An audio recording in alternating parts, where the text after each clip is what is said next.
मंच से जिन जिन लोगों ने सरकारें चलाई उनको पूछना चाहता हूं, क्या दोस्त था इन लोगों जो अपनी बहन बेटियों को बचाने के लिए आए, अपनी संपत्ति को, अपने धर्म को, अपने सम्मान को बचाने के लिए आए, वो क्यों भारत के नागरिक नहीं बनते? एक और तो सीमा से आपने घुसपैठ कराई, करोड़ों घुसपैठियों को आने दिया, अवैध रूप से उनको नागरिक बना दिए, और जो कानून को मानते हैं, आपको एप्लीकेशन की, उनको कहते हैं कानून में इसकी जगह नहीं है। कानून लोगों के लिए होता है, कानून के लिए लोग नहीं होते हैं। हमने 2014 में वादा किया था कि अगर भारतीय जनता पार्टी को मैंडेट मिला तो हम सीए लाएंगे, और 2019 में हम सीए लाएंगे। और करोड़ों हिंदू, करोड़ों जैन, बौद्ध, सिख जिनको न्याय नहीं मिला था, उनको न्याय देने की शुरुआत की। मैं आज इस मंच से स्पष्टता से कहना चाहता हूं, मैं काफी समय चुप रहा। ये कानून पारित हुआ था 19 में। 19 में कानून पारित होने के बाद भी सबको भड़काया गया, किससे मुसलमानों को अन्याय होगा, मुसलमानों की नागरिकता चली जाएगी। मैं आज फिर से स्पष्ट करना चाहता हूं मेरे मुस्लिम भाइयों बहनों के लिए, ये कानून में किसी की नागरिकता लेने की कोई प्रोविजन नहीं। ये कानून नागरिकता देने का कानून। अभी हमने दी, इनके चेहरे देखिए, हमारे ही देश के लोग हमारे ही देश में निराश्रित बनकर रह गए। इससे बड़ा दुर्भाग्य और विडंबना क्या हो सकती? इतने सालों तक ये तुष्टीकरण की नीति के कारण ये नहीं हो पाया था। नरेंद्र मोदी जी ने 19 में कानून लाने का फैसला दिया, और मुझे संसद में वो कानून को पारित करने के लिए रखने का सौभाग्य। 19 में कानून पारित होते हुए भी आज 188 परिवार यहाँ खुशहाल खड़े हैं। क्यों नहीं मिला भाई 19 से 24? आपको देश में दंगे कराए, अल्पसंख्यकों को भड़काया गया। और मैं आज स्पष्टता के साथ कहना चाहता हूं, ये अफवाहें फैलाई गई सीए की कानून से किसी की नागरिकता नहीं जाती। हिंदू, बौद्ध, सिख, जैन जो शरणार्थी मेरे भाई बहन आए हैं, उनको नागरिकता और सम्मान देने का कार्यक्रम है, अधिकार। और आज भी कुछ राज्य सरकारें हैं जो लोगों को गुमराह कर रहे। मैं आज मंच से देश भर के शरणार्थी भाइयों को कहता हूं कि आप बेझिझक एप्लीकेशन करिए, नागरिकता प्राप्त करिए, आराम से करिए। इससे पास्ट में अगर आपकी नौकरी है तो वो चालू रहेगी, आपका मकान है वो आपके नाम पर ही रहेगा, आपके सारे काम जो है वो रिट्रोस्पेक्टिव इफेक्ट से सुधारने। इसमें कोई क्रिमिनल केस का प्रोविजन नहीं, सबको पार्डन दिया गया।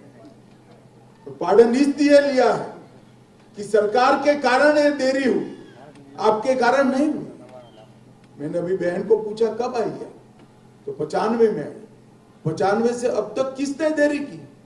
वो तो तुरंत चाहती थी मैं भारत की नागरिक बनूं, अगर किसने नहीं बनाई? सरकार ने। इसीलिए सिटीजनशिप अमेंडमेंट एक्ट लाना पड़ा। और आज मुझे बड़ा दिल में बहुत संतोष है कि मेरे ही राज्य में अब 188 परिवार मां भारती के परिवार बनकर, हमारे भाई बहन बनकर हमारे साथ सम्मान करते। और मैं आज अपील करना चाहता हूं देश भर के शरणार्थी भाइयों बहनों को, कोई भी गुमराह करे, कोई भी पार्टी करे, मैं पार्टियों का नाम नहीं देना चाहता, मगर आप मत मानिए। ये कानून आपको न्याय देने के लिए है। आपके साथ जो अत्याचार हुए हैं इसकी क्षमा के साथ परिमार्जन के लिए आपको सम्मान देने का काम। जो विभाजन की विभीषिका को झेले और बाद में भी जो वहां रहे। आज हमें पूछते थे संसद में मुझे विपक्ष के मित्र, क्यों ये कानून, क्यों ऐसा? मैं आज उनको कहना चाहता हूं, जब विभाजन हुआ तब बांग्लादेश में 27% हिंदू थे, 27%, आज 9%। कहां गया? जबरन धर्म परिवर्तन कराया गया है। 27% हिंदू थे, या तो वो यहां आए, शरण में आए, या धर्म परिवर्तन कर। क्या उनको अपनी इच्छा के अनुसार अपने धर्मों में जीने का अधिकार नहीं है क्या? अगर पड़ोस के देश में अपने सम्मान के साथ जी नहीं सकते, हमारी शरण लेकर आते हैं, तो हम क्या करेंगे? हम मूक दर्शक बनकर बैठ नहीं सकते। ये नरेंद्र मोदी सरकार है, आपको न्याय मिलेगा। और सालों से इस शरणार्थियों की मांग थी। 19 में मोदी जी ने अपनी दृढ़ राजनीतिक इच्छा शक्ति के कारण फैसला लिया, कानून पारित हुआ, आंदोलन हुए, कुछ जगह पे हिंसक घटनाएं भी हुई। जो हुआ अंततोगत्वा 24 के चुनाव के पहले हमने रूल्स बनाकर अधिकार दे दिया और आज सर्टिफिकेट भी दे दिया। आप सभी का हृदय से भारत माता की संतान है नाते इस देश में मैं स्वागत करता हूं और बड़े सम्मान के साथ आप किए, इसका मैं विश्वास करता हूं।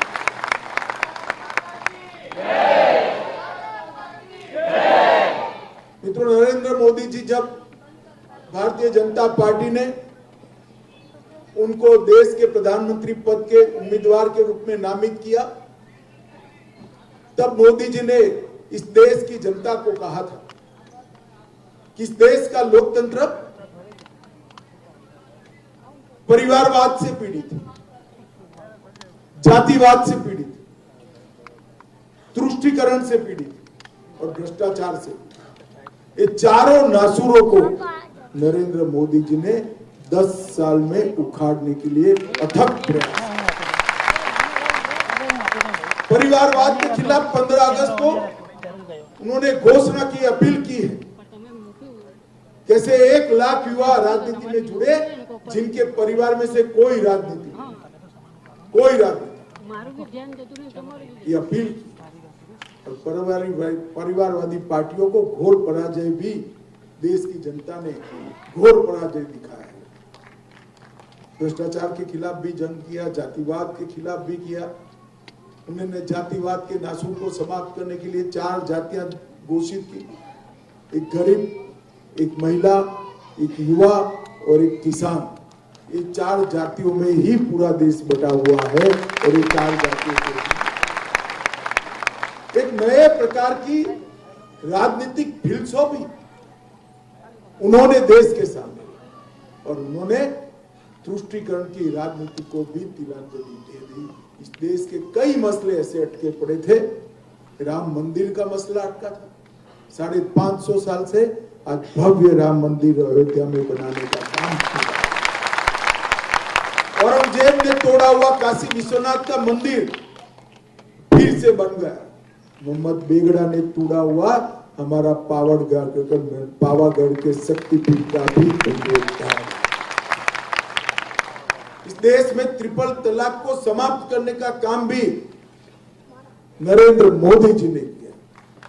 आतंक की फैक्ट्री जिस सोच के कारण जन्मित थी, जिस सोच के कारण चलती थी, वो सोच को पोषण करने वाला धारा 370 नरेंद्र मोदी जी ने नाबूद किया।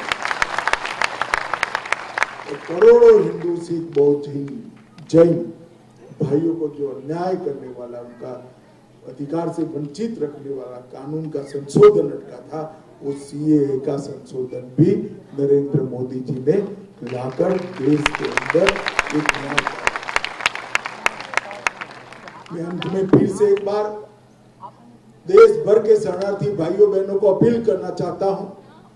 इंडिया अलायंस से कांग्रेस और उनके साथी गुमराह करेंगे, मत डरना। मैं देश के गृह मंत्री के नाते कहता हूं, आप एप्लीकेशन कर दो, आपको न्याय मिलेगा, कोई कोर्ट केस नहीं।